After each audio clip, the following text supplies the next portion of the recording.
breeding, the word breeders, breeding, the importance of really understanding. What I'm going to give you today is a master class about breeders. So if you call yourself a breeder, if you want to buy a dog from a breeder, if you are friends of a breeder, you need to listen to this because it'll teach you what you don't know about breeders. And this is going to be the title of this video, is what you don't know about breeders, because you don't know this, what I'm going to tell you about breeders. And if you knew it, you never heard of it this way. What is a breeder? And if you ask today in 2023, if you listen to this in 2030, it's probably the same.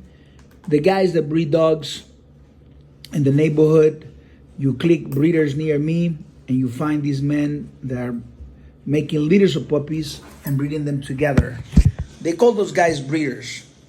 And these men, they have dogs having sex and having puppies and sell them. And they call that a breeder. Some people will call that a peddler. But even the guys that call them a peddler, they don't have the right definition of what a breeder is. So let me take you back to the beginnings of the process of breeding dogs. Before humans were breeding dogs, there were wolves. Wolves have been on earth many thousands and many thousands of years before humans, the apes, the great ape, the human, actually came to existence. And so they being a pack animal, they actually monogamous, if you want to believe that, a wolf female and a wolf male, they're actually monogamous. And these animals were hunting, and their functionality was to hunt, be in a pack, protect the pack, be together, survive together, and raise the puppies. And when humans came, when the humans started hunting, humans were concerned about these wolves, because they understood these wolves were very good at hunting. And so where did the wolves join the men? The wolves joined the men in many different occasions. It happens through many thousands of years all over Earth, where there were some humans in Europe, some humans in Asia.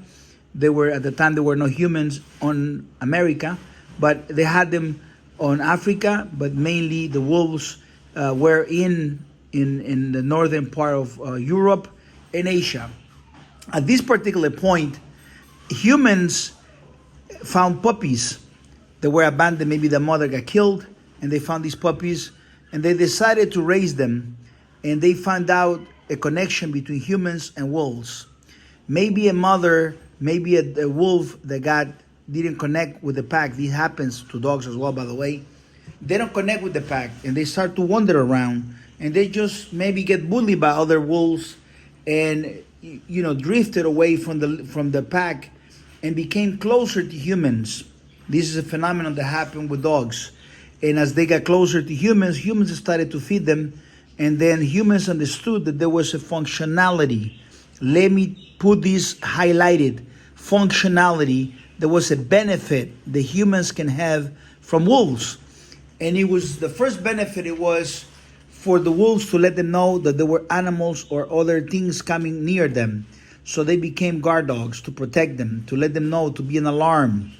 And then later, as time evolved, humans, many thousand years later, understood the wolves became the first biotechnology of humans. You probably never heard any breeder talking like this, but they were the biotechnology of humans.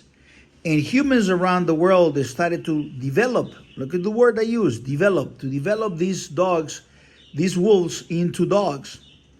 And they went through a process that takes sometimes, 40, 50, 60, 70 years, 100 years, 200 years, 300 years, 400 years to go from wolf into a particular dog breed. And it's not easy. It takes a process, and it takes a long time.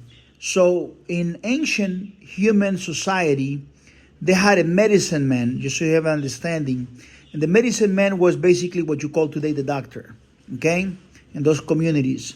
And they had a smith man, or maybe a father and a son, or maybe two brothers, or a father and two brothers, working to sharpen the knives, to work with iron, to work with copper, whatever they had, or just sharpen the stones and make them sharper so they can make arrows and they can make javelins and stuff like that. Weapons. They were building weapons. Thank you, Thais. So, but you also had a group of men that were working with the highest tech they had, which it was wolves. At this time, they were already dogs, and they were building functionality. And Europe, someplace, they developed these puppies to be with the dogs. There is the Burmese. I don't know if I'm pronouncing it correctly, but the Burmese, when they were developed them, and I think they still do, the ranchers, they take the small puppy, maybe it's about 2 months old, 3 months old, and they put this white Burmese dog to be around the sheep, and they raise them together like they are sheep. And these dogs develop a sense of love and companionship and brotherhood with the sheep, and they grew up and protect them from predators because they are basically of the same kind. And then there were some men that were masters that developed these special shepherds that understood the working pack, that understood all the sheep and everything else, and they were working with them to protect them. In another part, there was the pharaohs. The pharaohs wanted to make some bets. They wanted to have the fastest dog, and one pharaoh wanted to have the fastest dog, and they had these men that they were full-time employees working very hard to who can create the fastest dog. So they created all these, like the Afghan wolf, the Afghan dog that is a racing dog, all these different breeds. And one breed later on got crossed into another breed to create a different dog. Okay, Ireland and the UK are responsible for creating a lot of the different breeds that we have in America. All these terriers, all these hunting dogs. The British and the Irish were masters of having men that working very hard for all their life to develop these dogs into functionality that will serve humans. Those are breeders. That is the real breeder. Someone that has passion for making the dogs greater than they found them within a particular functionality and being successful on it. Today, what you have is someone that takes a dog from somebody else, something that's popular, you breed them for a profit. That's how maybe the breeder of 2023 also have passion. Passion is not enough. The person needs to be a set of standards, values, morals, and it needs to be a person that, apart from passion, has to be knowledge and experience to give results. You gotta have knowledge, but what happens is when monkey see, monkey do. And so we are in trouble now because let's say the American Pitbull Terrier as a breed. There was back in the early 1900s and in the 1800s, Americans had passion for pure breed dogs, pure bloodlines. And although that can go in several ways, what they wanted to say is, I want to have a better dog. I want to have reasons why this dog is better. I want to have a reason why this dog has a particular quality that was guided or given by a man behind this. And that's where these great men came from. These men didn't need to have the famous word kennel. They didn't have to call themselves prime kennels, super kennels, from the death kennels, Nightmare on Elm Street kennels. They didn't have to have these names. Themselves, their family, the Johnsons, the Jackson, Mr. Carver, Mr. Earl Tudor, Mr. Hollingsworth, Mr. Akart, maybe, and Chico Lopez. These men develop bloodlines, develop within the breed. They're men, already within the breed, they're men that develop specific bloodlines. And these bloodlines have the name either of the dog that they created, that is a super dog, or the name of the breeder. In this case, you have, for example, either you have a Carver dog or you have a honey bunch dog. You either have a Crenshaw dog or you have a Jeep dog. You either have a Hollingsworth dog or you have a Mayday dog. And people make all kinds of mistakes. For instance, the dummies will think that the Hollingsworth dog is a red dog. And Mayday, which is actually Hollingsworth Mayday and the biggest creation and the apex of Hollingsworth, they discount it as a different dog. And these kids start to make their own ideas and their own things. And the worst thing that I discover is when you create this sense of community. That is the worst thing that can ever happen. When you have these so-called breeders, they are fake breeders, they get together and they start to share ideas and they lose the sense of competition. And they want to fit into a model, into a cookie cutter where they all protect each other as a community. That's the worst thing. When you have an independent man that is competing for him to be the best by creating the best dogs and people to love his dogs because his dogs are better, that's the pure breed dog. The American Pitbull Terrier. People talk about the standard. So, this dog had the standard, that dog that had the standard, and so on and so forth. Breeders love to talk about the standard in American Pitbull Terrier. And the truth is, when you look at a dog and you say, this dog is the standard, where did this dog got made? You'll find out that the dog was not made with the standard. The dog was made by the set of unwritten rules that are called the framework of building, the framework of working.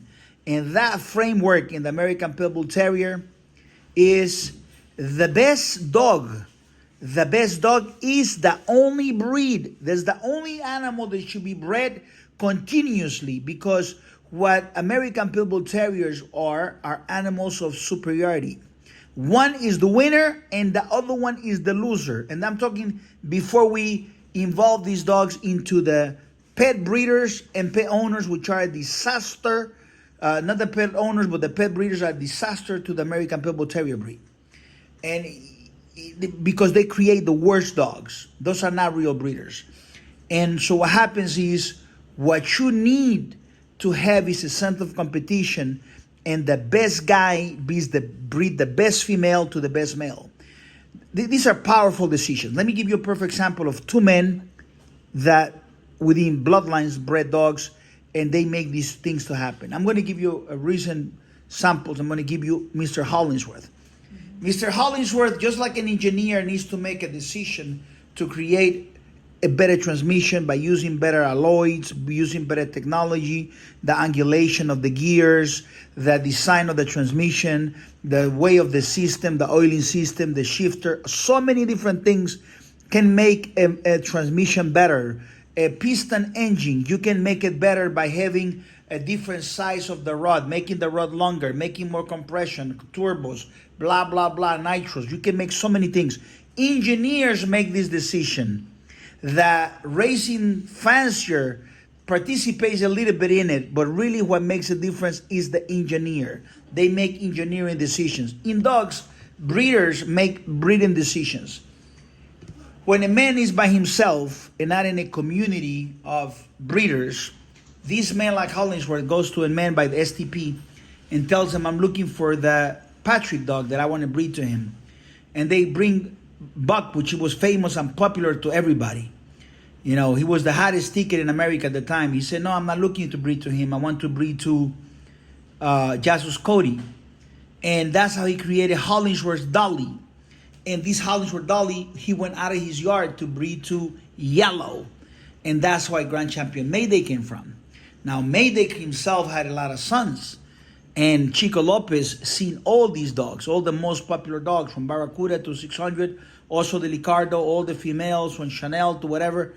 He sees them all. And there was a standard on durability.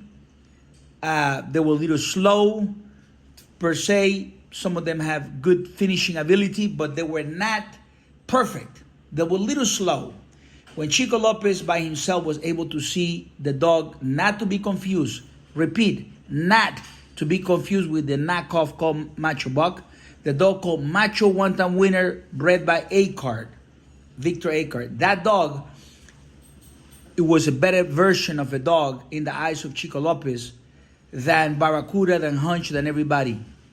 And he was in a privileged position because he was able to see all these things. So Chico made the breeder's decision to not breed to Barracuda, which was the popular choice. Everybody told him, go to Barracuda. He said, no, I'm going to breed to this dog, my best female. And he bred to that dog. And that's where Awesome Buck and all these legendary dogs of Chico Lopez, all the Ciega the Great, all the Chilindrinas, and all these beautiful things, the Bagman, Mechanic Buck, Athos, all these dogs come from this one breeding decision.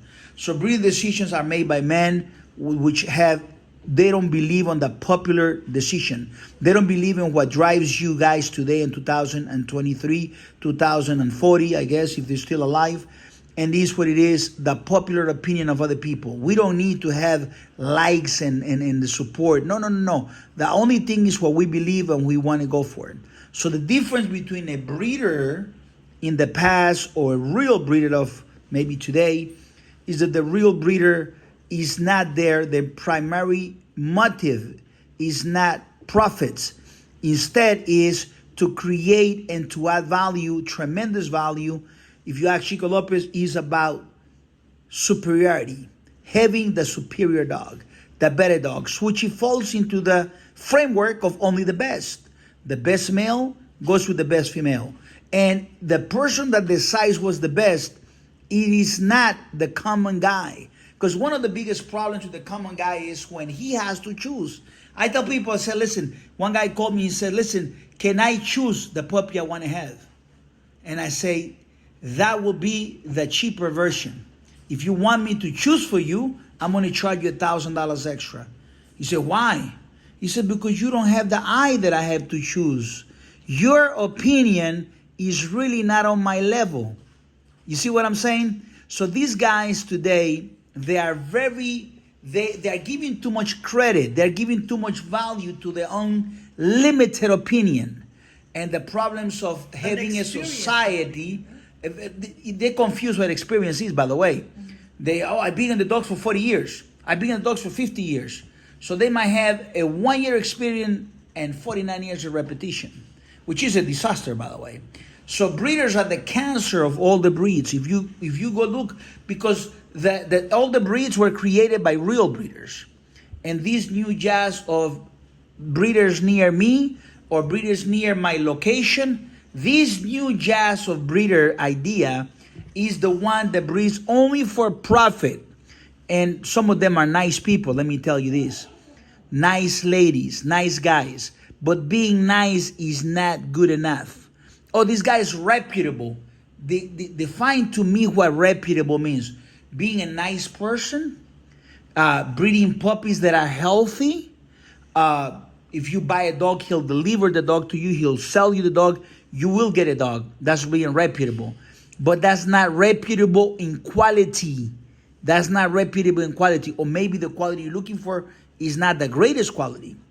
And everything that surrounds Chico Lopez is the greatest. It's about being the greatest. And he's always what he was. It was the same basics of those same breeders back when the pharaohs and all those people were around.